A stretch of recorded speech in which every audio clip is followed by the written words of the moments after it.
you, dear friends. Thank you so very much for that warm welcome. You'd have to be me to know how much I appreciate it. I'm really honored to be here tonight. Dear friends, as you well know, we meet tonight in the wake of a terrible storm that's hit the Gulf Coast, but that really hurts all of us, no matter where we live, because we are all members of our larger American family, right?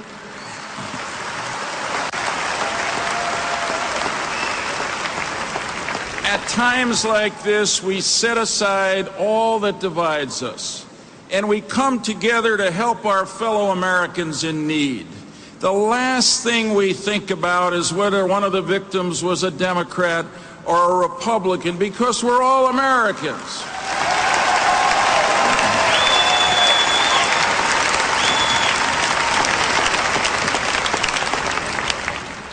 You know, the sad truth is that it shouldn't take a hurricane to bring us together like this. Every day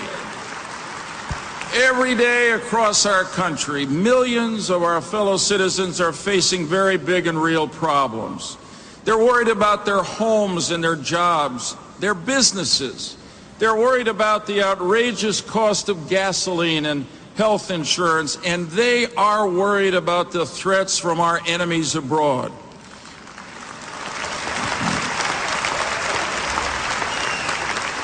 But when they look to Washington, all too often, they don't see their leaders coming together to tackle these problems. Instead, they see Democrats and Republicans fighting each other rather than fighting for the American people.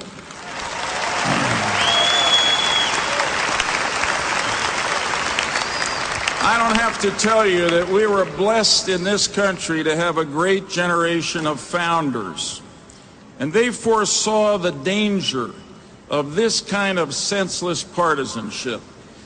In fact, our first president, George Washington, in his farewell address, warned that the spirit of party could be the worst enemy of our democracy and enfeeble our government's ability to do its job.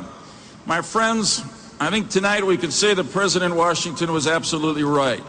The truth is, today we are living through his worst nightmare in the capital city that bears his name.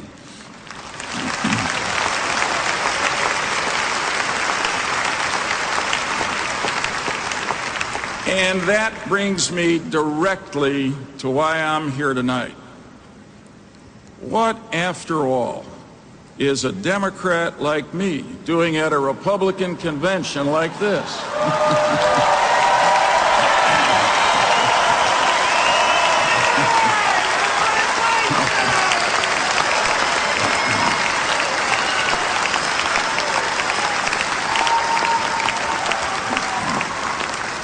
Well, I'll tell you what, I'm here to support John McCain because country matters more than party.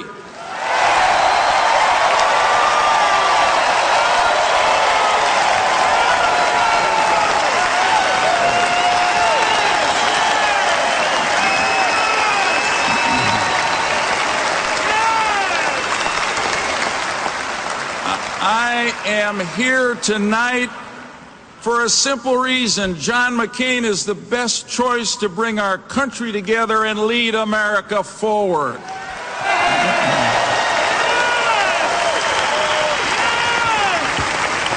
And dear friends, I am here tonight because John McCain's whole life testifies to a great truth. Being a Democrat or a Republican is important, but it is nowhere near as important as being an American.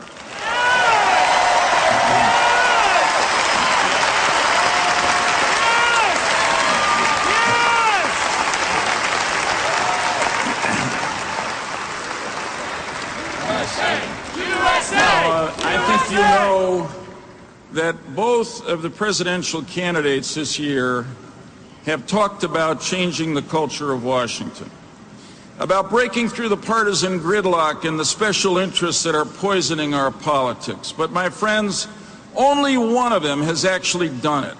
Only one of them has shown the courage and the capability to rise above the smallness of our politics to get big things done for our country and our people, and that one is John S. McCain.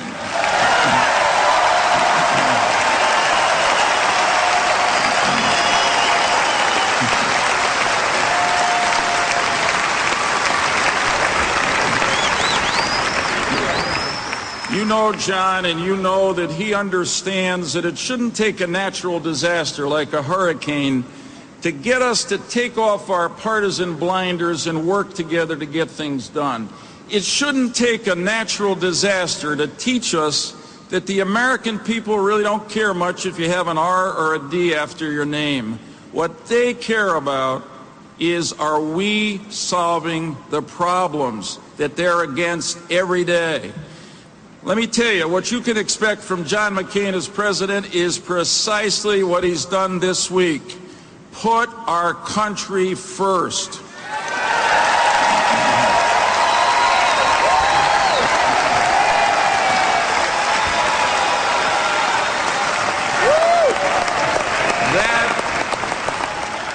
That's not a political posture by John. That's the code by which he has lived his entire life, and that is the code that he will carry with him into the White House next January. Now, let me tell you that I've had the privilege of serving with John for almost 20 years. And the honor of becoming a dear friend of his. I have personally seen him over and over again bringing people together from both parties to tackle our toughest problems.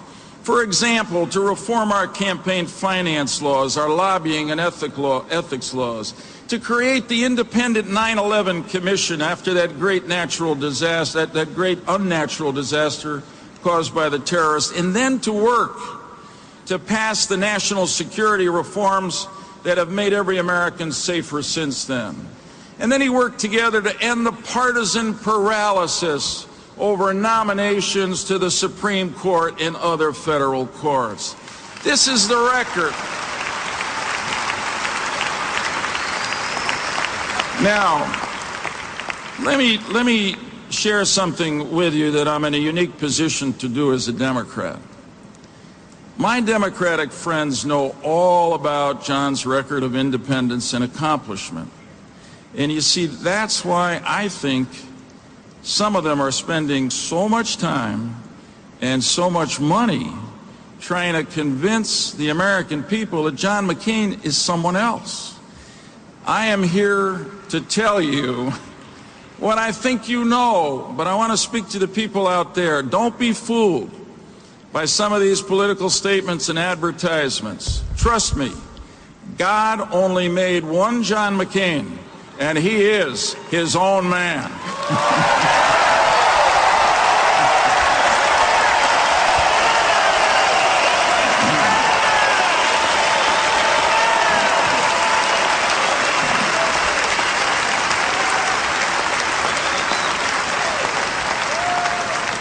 Let me, as John would say, give you some straight talk here. If John McCain was just another go-along partisan politician, he never would have taken on corrupt Republican lobbyists or big corporations that were cheating the American people or powerful colleagues in Congress who were wasting taxpayer money. But he did. If John McCain was another go-along partisan politician, he never would have led the fight to fix our broken immigration system or actually do something about global warming, but he did. As a matter of fact, friends,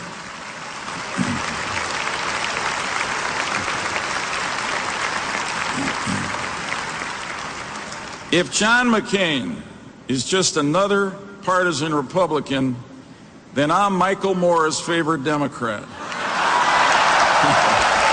I'm not.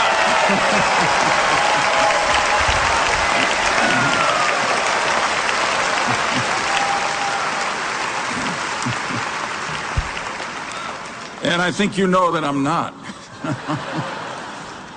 Senator Barack Obama is a gifted and eloquent young man who I think can do great things for our country in the years ahead. But my friends, eloquence is no substitute for a record, not in these tough times for America.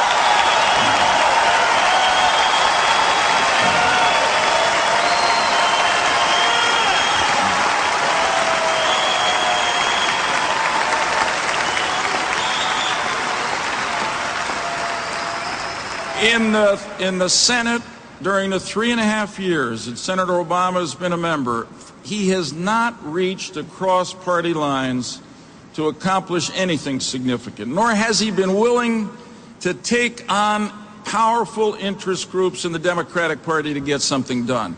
And I just ask you to contrast that with John McCain's record of independence and bipartisanship. But let me go one further. And this may make history here at this Republican convention.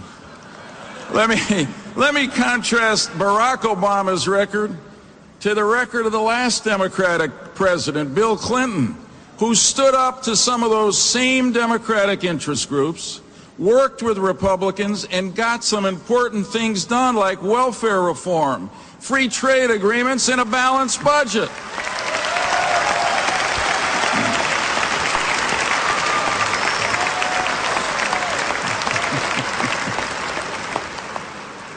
Now, I'm honored to say just a word about the great lady that John McCain has selected as his running mate.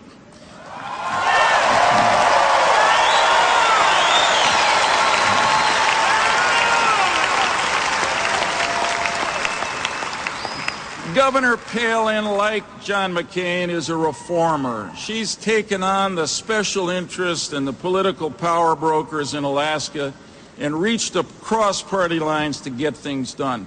The truth is, she is a leader we can count on to help John shake up Washington.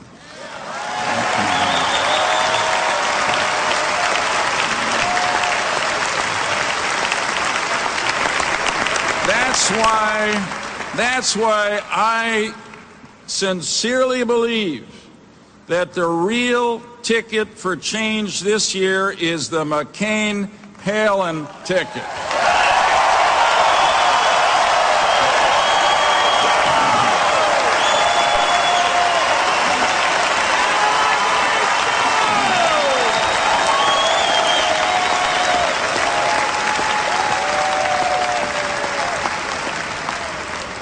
Let me tell you, friends, that the Washington bureaucrats and the power brokers are not going to be able to build a pen that will hold in these two mavericks.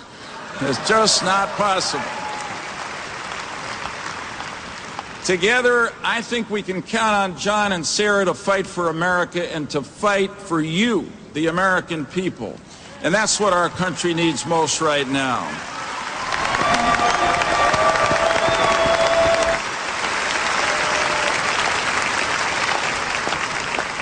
We all know it. These are tough times here at home, and we have dangerous enemies in the world. And what America needs now, frankly, is not more party unity. What we need now is more national unity.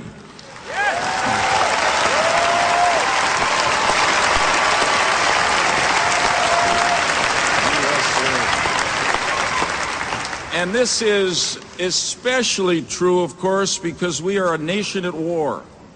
We need a president we can count on to fight for what's right for our country, not only when it's easy, but when it's hard. And I was there, so I can tell you, when others were silent about the war in Iraq, John McCain had the guts and the judgment to sound the alarm about the mistakes we were making in Iraq. You know,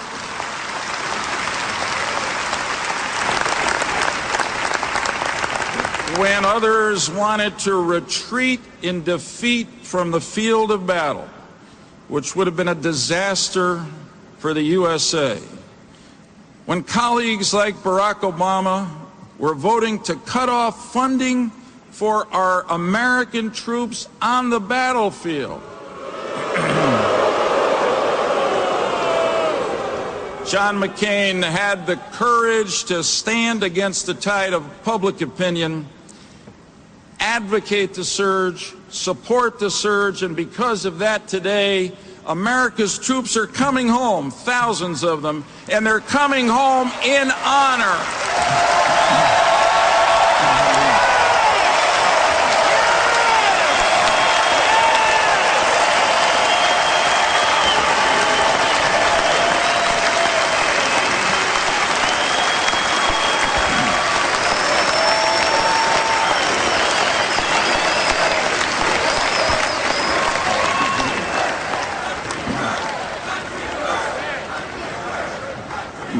My friends, I have had the privilege, and I'd say the pleasure, of traveling the world with John McCain. Even with Lindsey Graham, it was a pleasure. But I speak of John, and I say that I can tell you from these travels how much he's respected and admired and liked by leaders across the globe. John McCain will be a president our allies will trust and our enemies will fear. And that's the kind of president we need in today's world.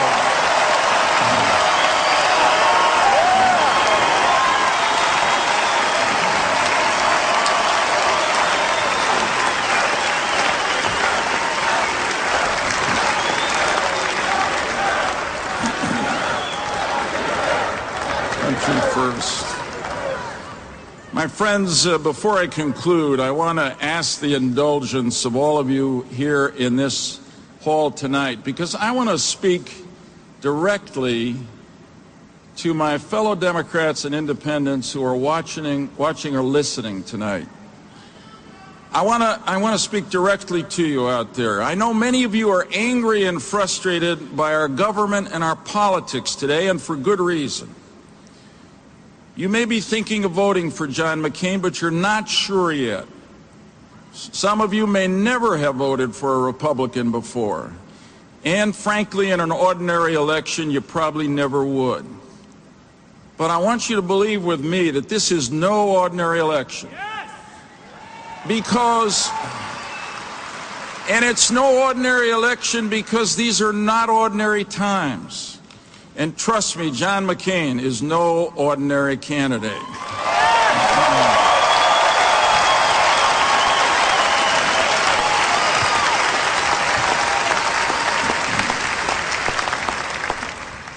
You may not agree with John McCain on every issue, but you can always count on him to be straight with you about where he stands and to stand for what he thinks is right for our country, regardless of the politics.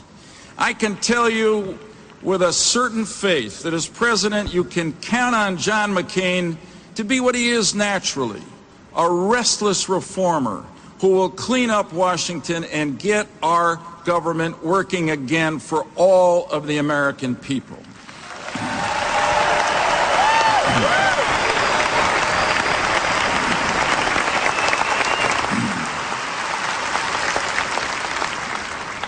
So tonight, I want to ask you whether you are an independent, a Reagan Democrat, a Clinton Democrat, or just a plain old Democrat.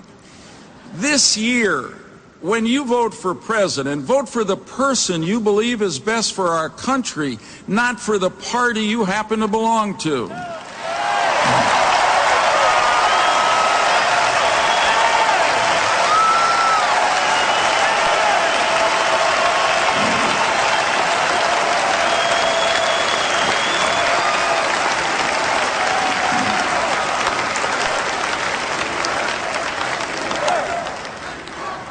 I ask those of you who are watching or listening, vote for the leader who since the age of 17, when he first raised his hand and took an oath to defend and protect our Constitution, has always put America first.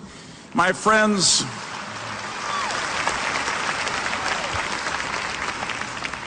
I appeal to independents, Democrats, and Republicans. Let's come together this November to make a great American patriot, John McCain, our next great president.